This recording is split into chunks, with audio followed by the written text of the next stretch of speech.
GMAT journey, if you say, so before GMAT intensive, Anish, actually I prepared myself for 3 months. So I completed official guide, and then I came across like Virgil is little tough. So I used the Manhattan critical reasoning as well. I completed that as well.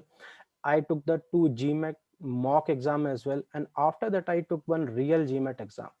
So I was like fully confident, like I'm going to make it, because now I'm fully prepared with OG, GMAT, Manhattan and everything. And when I took the exam, it was really shocking for me. Maybe shocking may not be right, but little unsatisfactory, because verbal was little on lower side. Quant I was good, but when I took my verbal, score was little lower. And then I realized like I'm not on the right track. Means although means it was my thought like I'm on the right track, but actually I'm not on the right track. And then I started to look for various people or like where organization that offer GMAT journey or basically GMAT experience.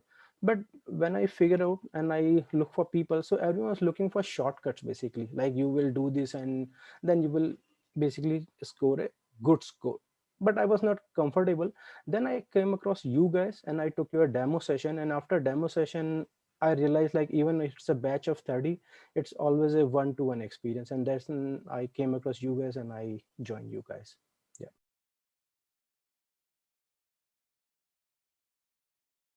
Yeah. So first of all, like codes is actually very well structured and very well defined, Anish and CJ. So first of all, thanks for that. So like for other people, if you see their courses, they like actually hire number of people. I don't want to name anyone, because see, many people may be getting from there as well. But seeking from my perspective, since I'm little on like on higher side in terms of experience and all, so I was looking for a matured experience, right? So my overall experience was good, because first of all, like as I said, like although it was a class of 30, but the experience was 101. So best part about you guys always motivates to ask questions. It's not like means if we are asking question, you will say like it's a normal question, because we are always driven by a concept like no question is silly. Even a silly question can be an intellectual question. So you guys always motivates and basically help people to ask questions. So like everyone was comfortable, and even I was comfortable, and I started to ask questions as well. And second thing, it was an eye opener for me. So as I shared in my like brief intro as well, like I work in the USA as well, and I was around only white people, so basically like English speaking people only. So I thought like my communication is very good. So when I approach it to actual verbal, then I realize it's a altogether a different ball game. And your just theory, like you are not just giving an exam, you are building a skill. So go slow. And there's those two words, basically go slow, in fact is very important things, because when I started to go slow, I realized what mistake I was doing. And when I added your other concept, because you guys gave some few good pointers, and those I think I will use in my lifetime as well. Go slow, match practice, net practice, obviously, because when we are doing the net practice, we need not to do the timing, because that was a mistake I was making. I was just clicking my timer and I was trying to solve the problems or issue in that time only, and then I realized no, that's not the right way, because I'm not learning anything. And then I stopped my timer. I just kept that aside and I started to learn from each and every question. So overall, like program is very good, and I think means everyone, like whether it's a mature person or someone who is very beginning of their GMAT program as well, they can learn anything from you guys, because you guys are already well expertise and like very well actually trained, or very well expertise and train, and anything you can say means you guys are excellent actually. Yeah.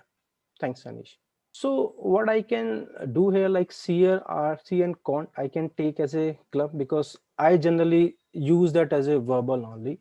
So when you go for verbal, so verbal actually, your verbal actually is one of the best thing, because actually my weak area was verbal as well. Not the weak area, but I was not up to the level where I was expecting myself, right? So your verbal is very well defined actually. So like you have like all the pre exercises and then post exercises. So when you do the pre exercises, so you get the basics of verbal, basically what actually is verbal about. Like you have to go slow, you have to read each word, you have to understand each word, and the way then you explain, like you have to go piece by piece in the verbal. So then those kind of concept actually help me a verbal a lot. And just to share with you, even I'm using those concept in my personal and in the professional life as well now. So even if I'm reading any email or like any proposal sent by any like manager or like senior management, I'm reading that part by part, and now what I'm perceiving from that, a different way to read the things, and it's helping in my GMAT strategy as well. Now when I'm doing the quotient, GMAT quotient, like whether it's RC, reading comprehension, or like any sentence correction, in part by part, I'm now realizing what basically verbal is, and it's helping me to solving the quotient effectively and gaining a good score during my net practice as well, and hope I will get a good score in my match practice as well.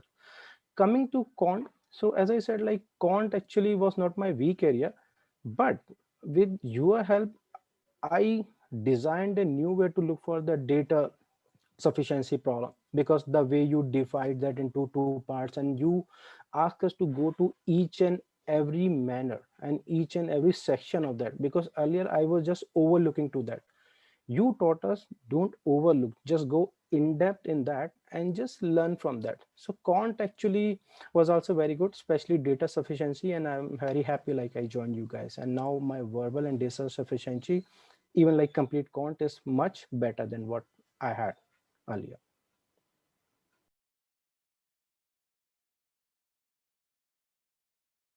Doubts, actually that is actually one of the major basically points regarding you guys. So I know like you guys are teaching, and that's basically your area is, but how you cover up everything, that's a good thing. But when you say doubts, that is the best segment for me, because see, I know like we are a group of 30 to 35 matured people. When I say not just a people, matured people, because when you are in the GMAT, right? So, and you are looking for GMAT, so you already have a base qualification. You are already a graduation. You are not coming out of a school, so you already develop a sense of logical understanding. So to handle 30 to 35 people is not easy. But despite having such a large group, leaving every person a sense of one-to-one coaching is very important. And that's what, like, whenever anyone has any question, you guys say feel free to ask, no question is silly. And that's why, means even like few people like who are little on introvert side, maybe because it's a mix of different people, even they started to feel engaged and like started to open up. And then I know like best part, when the class is over and then you close the session and you allow people to talk over audios and well as well, right? And then they can ask any question. So doubt clearing session as per my is the best part of your coaching as well, means although everything is good, but the one-to-one interaction and one-to-one attachment is the best part. So I really like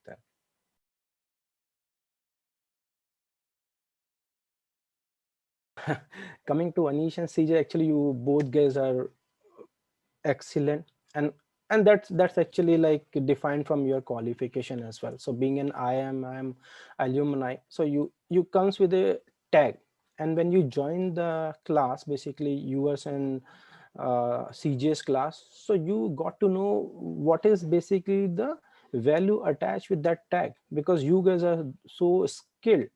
And way you cover up the 2 hour class, basically you cover the whole lot of things in just 2 hours. Because when we start our class and when we complete our class, you are totally a different person. So what I learned from you guys and any CJ is not just the verbal and con, a different way how to look at the things, not just GMAT, but about how to read, how to look for the aptitude. And you guys are excellent, and I wish you best of luck for that. Yeah. Absolutely, yes. Means I don't see any reason why I will not recommend to anyone, any person who is matured or not, who is actually at a particular point, maybe like he is already into GMAT from 1 year or about to start, go for Anish and CJ. Because see, if you are looking for something to build a skill, not just for the shortcuts, and you are looking to learn something, not just to grab something or just mug up something, Anish and CJs are the guys for you. Just go for them, and you will really thank me as well. Means I shared my feedback, and Anish and CJ as well, because they are not your learning partner, they are your lifelong partner in your GMAT journey.